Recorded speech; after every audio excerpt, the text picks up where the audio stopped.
નમસ્કાર દર્શક મિત્રો, ટીવી18 ન્યૂઝમાં આપનું સ્વાગત છે। 8મી માર્ચથી 22મી માર્ચ સુધી જલશક્તિ મંત્રાલય તરફથી જલોત્સવના કાર્યક્રમનું આયોજન કરવામાં આવ્યું છે।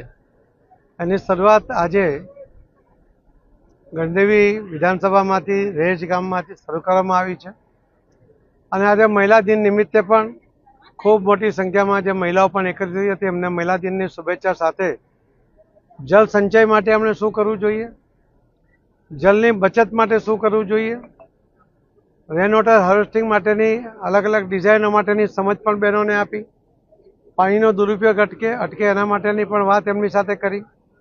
માનનીય પ્રધાનમંત્રી શ્રી નરેન્દ્ર મોદી સાહેબ દ્વારા બહેનો માટેની યોજના સ્વચ્છતા કે જેમાં 12 કરોડ ટોયલેટ બનાવવામાં આવ્યા અને જલ જીવન મિશનની અંદર પણ આખા દેશમાં 16 કરોડ જેટલા નળથી જલ ઘરમાં આપવામાં આવ્યા છે અને બાકીના ઘરોમાં પણ 2028 સુધીમાં દરેકને પાણી આપવા માટેની યોજનાની પણ માહિતી આપી। ગુજરાત સૌથી આગળ રહ્યું છે, ખૂબ સારી ક્વોલિટી સાથે કામ થયું છે।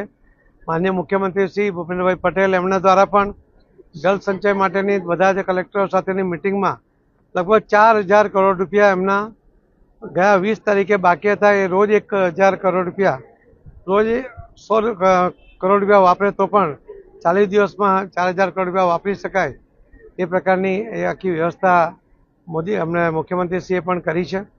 મને વિશ્વાસ છે કે જે રીતે જનજાગૃતિ ફેલાઈ છે એના દ્વારા અધિકારીઓની મહેનત છે, પદાધિકારીઓની મહેનત છે, અમારા મંત્રીશ્રી નરેશભાઈ અને મંત્રીશ્રી ઈશ્વરભાઈ પટેલ કે જેમની સાથે પણ જળ સંપત્તિ વિભાગ છે એ પણ જે રીતે આ યોજનાને આગળ વધારવાનો સફળ પ્રયત્ન કરે છે એના કારણે પણ ખૂબ સારી જાગૃતિ આવી છે। એમકેડના એક પ્રોજેક્ટ દ્વારા માનનીય મુખ્યમંત્રી અને પ્રધાનમંત્રી શ્રી મોદી સાહેબે લગભગ 22 રાજ્યોની અંદર આ પાયલોટ પ્રોજેક્ટ હમણાં શરૂ કર્યો છે અને આવનારા 6 મહિનામાં પૂરો થશે। એના કારણે ખેડૂતોને ફાયદો થશે, ખેડૂતોની આવક બમણી થશે, એ 2 પાક લઈ શકશે એ પ્રકારની પણ યોજનાની માહિતી આજે અહીંયા આપવામાં આવી છે।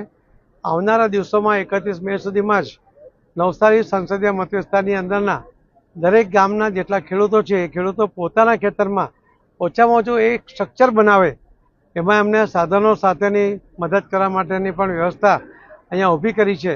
આખા દેશમાં પહેલો નંબર ગુજરાત અને ગુજરાતમાં પણ નવસારી જિલ્લો અને નવસારી સંસદીય મત વિસ્તાર આવે એવો અમારો પ્રયત્ન છે। આપ સૌના માધ્યમથી હું બધાને કહીશ કે પાણી જાળવવું, પાણીનો ગેરવપરાશ અટકાવવો એ પણ ખૂબ મોટી જવાબદારી આપણી છે, એનાથી પણ ખૂબ મોટો ફાયદો થશે।